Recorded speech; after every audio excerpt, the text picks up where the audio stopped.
So I want to answer the question about what can we do to help our children if they nebuch, Rahman al-Itzlan, Le'alenu, go through any kind of trauma, but usually there's only one that's a secret, right? That's what we learned about.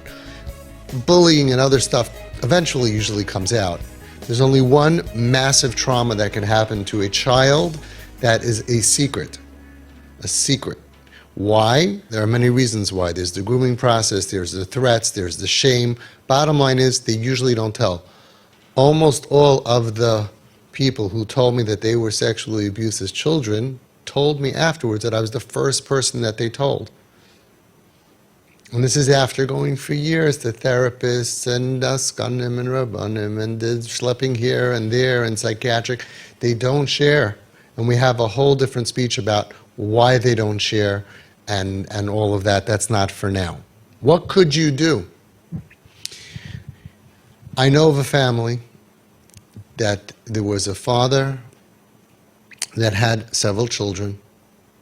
There was one child that was just like a twin of the father. They were best friends. It was just like that extra, that nafshik shura b'nafshik that I always talk about.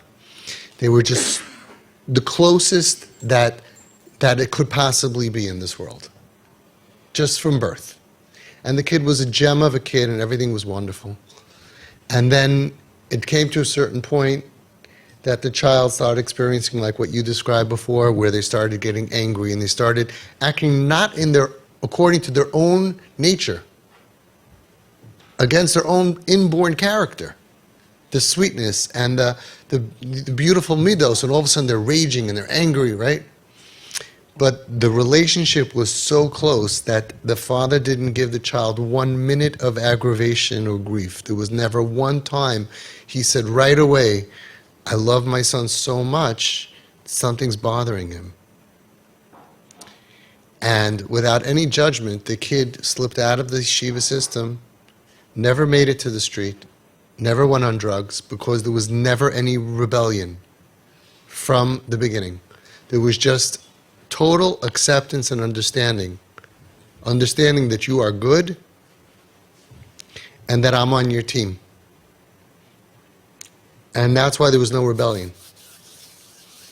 And when the child was ready, one night, 3 o'clock in the morning, father felt the child tapping him.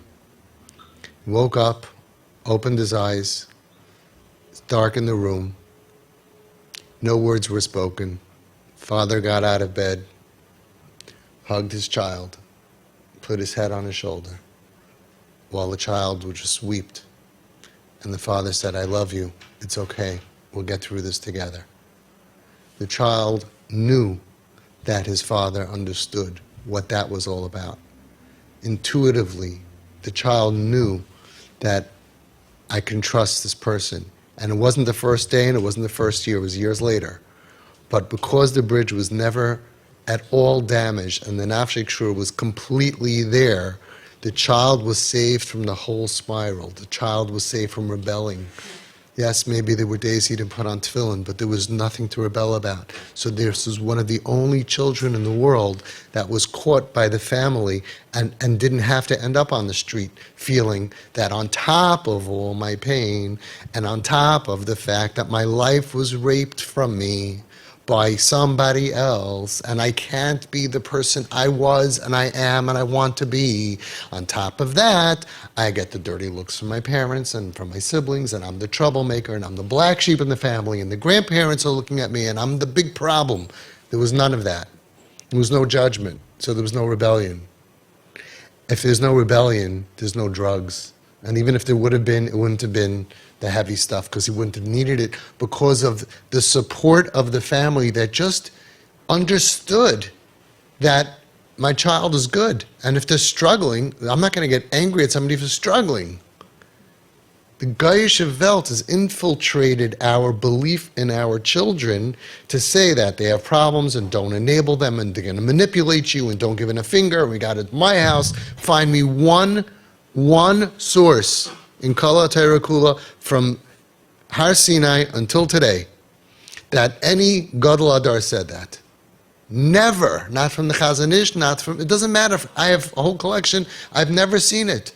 It's from the Ketanim and it's from the Goyim that infiltrated our mind. And because of that, we get tougher and tougher and tougher. And then we convince ourselves that we have to be tough. Because can you imagine how much worse the child will be if we wouldn't be so tough? Then for sure, because they're rotten from the inside.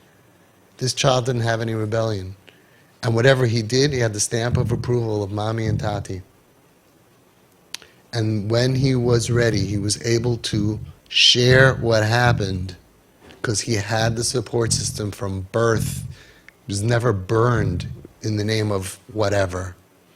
And then he was able to go to therapy and have the quickest, easiest therapy treatment because there was nothing else in his life to deal with other than the cancer inside of him.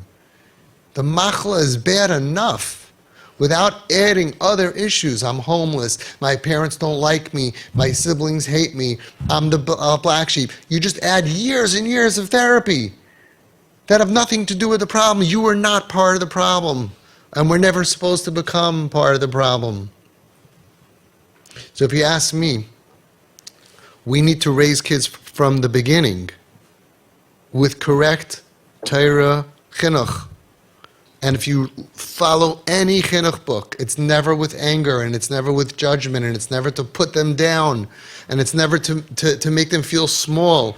Read any chinuch, authentic Yiddishkeit book, and you can keep a nafshei kshur b'nafshei of 100, even while you're doing the chinuch. And doing the chinuch happens very, very rare by any gadol. Rav Pam didn't have to do a lot of chinuch. Rav Shach didn't have to do a lot of chinuch. Chazon Ish didn't have to do a lot of chinuch. The big rabbis didn't have to do a lot of chinuch. And we don't have to do a lot of chinuch. If we have the love and the nafshei kshur b'nafshei, that does most of the chinuch. And then the once in a while that there's a struggle and it's done properly with love, you don't lose the child. You never lose the relationship for chinuch. That's like cutting off your arm to try to fix your broken finger.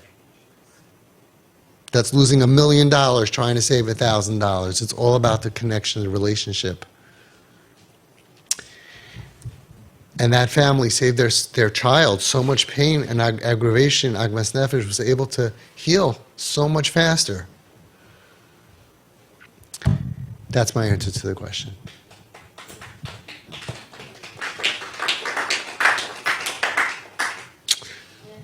If it wasn't done, that's what we're all about. Rebuilding the connection, rebuilding the NKN, taking out the knives, writing the letters, giving your kid so much unearned pleasure and fun. How much unearned pain did you have? Why does everything that we give good have to be with a cheshbon? They're going to be spoiled. Really? No. We're just a little bit balancing all the extra pain that they got.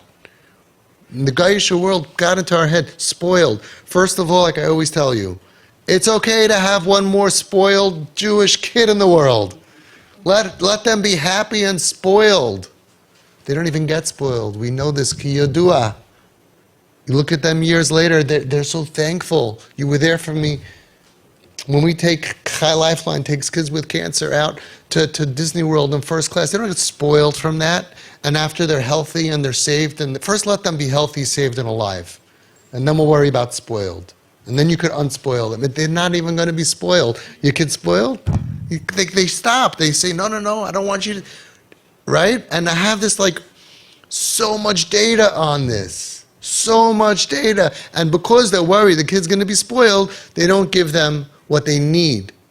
They have $1 million and ounces worth of pain that they didn't deserve and they didn't ask for. Give them undeserved fun. But they're not going to want to have fun with you until you're not judgmental, until you're on their side, until they're comfortable with you, which is the whole TP. Everything of TP is an introduction to have the relationship. So when you say, we're going to Cancun, the kid says, sure.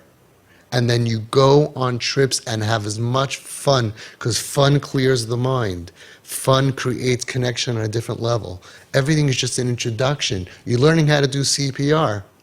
But now you want to go ahead and do CPR, but the patient is too far away because there's wood there and stuff. You got to clear out the wood and you got to get close and now do CPR. The connection of nafshei kshura b'nafshei enables you to do what I did with one of my kids, where I said, hey, I'm going to California to Reggie Melrose. You want to come? Sure. Why would a kid ever say no to a trip and going, you want to go to therapy? Sure. We have so much trouble of getting kids to agree to go for the right therapy because they don't trust us because we pushed them when they didn't want to go. But if the relationship is never damaged, I trust my parents. Yeah, sure. I don't have to second doubt them. See, part of the problem of trauma is they don't trust adults. Because after they're traumatized, they have like a secret, and it's not always our fault because we don't know, and we keep on pushing, and we don't realize they didn't sleep at night. We don't realize they have nightmares. We don't realize that we keep on saying, well, why you do that? And they lose faith in adults. But if they never lose faith in adults, then it'll be like, hey, we're going to Cancun. Sure. Why not? Regular kids want to spend time with their friends more than their parents. Kips would prefer spending time with their parents more than their friends. Only after you have nafshei kshura b'nafshei NKN of above 80. We've proven that a million times. When they go out with their friends, they feel like dirt. Nothing actually happens. They're so dysfunctional and they don't feel good. When they have mommy and tati who love them and say, we're going on vacation, we're going out, we're going fun, whatever, they come back feeling good about themselves. You are massaging their nefesh. You are massaging the piece of them that was destroyed by trauma and abuse. I have no self-worth because I was abused. But how can I have no self-worth? My parents are crazy about me. My grandparents are crazy. I'm the apple of everyone's eye. Even though I look different than them, behave different than them, they somehow just see the goodness inside of me. So I can't be so rotten. You just saved 2 years of solid, tremendous therapy. You saved it because there's no reason for them to feel that. They're not dressed. They're not sneistic. They're not correct. They need it more. They need it even more. So everything that you're doing to take out the knives, to get close, to work on the NKN, to really have an nafshei kshura b'nafshei is in order for you to start the work of putting pleasure and fun into their lives as much as you possibly can. You cannot spoil them and you cannot overdose on this. And this is what's going in their brain. They have so much pain. Let's give them pleasure. I don't know why the therapy world doesn't see that the opposite of pain is pleasure. Even with therapy, the therapist should tell you, I'm going to do trauma therapy, and your job as parents, fun. F-U-N. They will bring the F-U. You just got to supply the N. I don't know why the psychiatrist doesn't say, yes, your child needs 300 zillion things of antidepressant, but go to Disney World and do trips every month, and you'll see by the end of the year how many of our kids, almost nothing or nothing. Hundreds. So even if they don't somehow trust me or do research on what we're doing, that we can fight so much of depression and anxiety and PTSD and stuff with what we're doing, but why don't they at least recognize that in addition to what they're doing, what's the downside? If I was a psychiatrist, I would say, listen, right now, okay, you need this. By the way, parents, you want to help your kid? Have a lot of fun with them. Compliment only. Take him out to Cancun, to Puerto Rico. I don't get any commission, kickback from Cancun. I've never even been there. I really expect when I get there, there should be a welcome band. Thank you, Avi Fisher, for sending the most people, tourists, to our thing. And please explain to us why every frum couple has one kid that doesn't look like them when they come to our country. The Aim is helping that we should do our job, build the NKN, but then use your NKN.